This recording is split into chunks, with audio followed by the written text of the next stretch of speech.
Tänään Jonathan menee ystävänsä kreivi Drakulan linnaan. Matka linnaan alkaa nyt. Jonathan seisoo vaunujen edessä ja odottaa ajuria.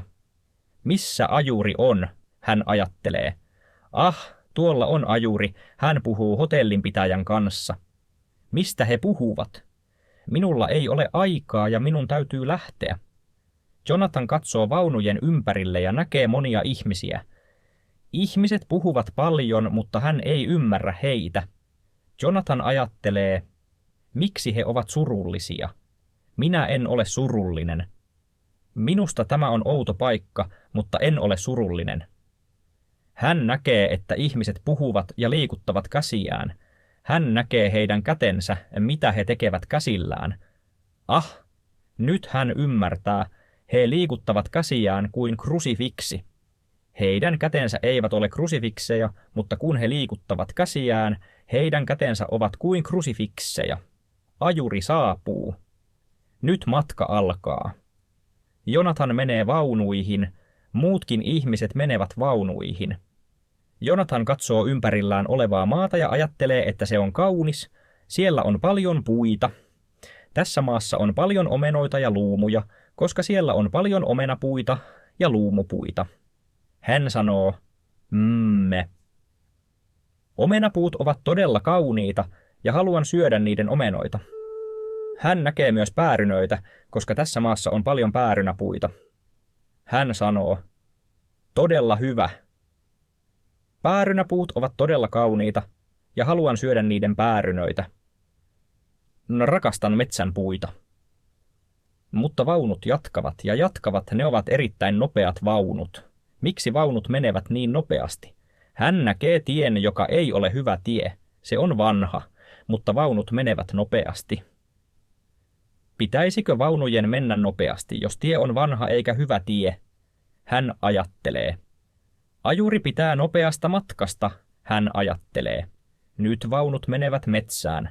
Kauempana hän näkee vuoria.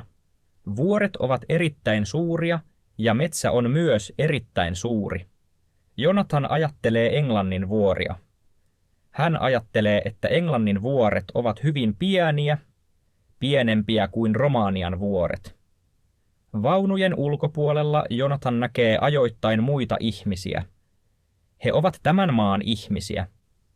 Tässä maassa on erilaisia ihmisiä kuin siinä maassa, Englannissa. Tämän maan ihmiset asuvat metsissä, mutta sen maan, Englannin, ihmiset asuvat suurissa kaupungeissa. Ja hän ajattelee ristiä ja krusifiksia. Kyllä, tämän maan, Romanian, ihmiset rakastavat krusifikseja, mutta sen maan, Englannin, ihmiset rakastavat ristejä. Paljonko kello on? Kello on 6. Kun Jonathan menee vaunuihin, oli aamu. Myöhemmin tuli keskipäivä. Keskipäivä on kello 12. Sitten tuli iltapäivä. Iltapäivä on aika kello 12 jälkeen. Mutta nyt on ilta. Mikä on ilta? Ilta on se aika, jolloin aurinko ei ole korkealla, vaan matalalla. Nyt aurinko on hyvin matalalla. Kun Jonathan oli vaunussa keskipäivällä, oli lämmintä.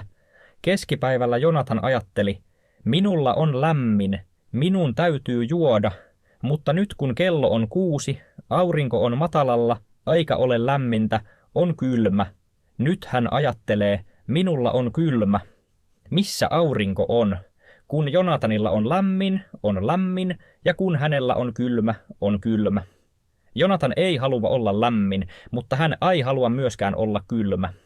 Hän ei pidä lämmöstä, mutta nyt hän ei pidä kylmyydestä.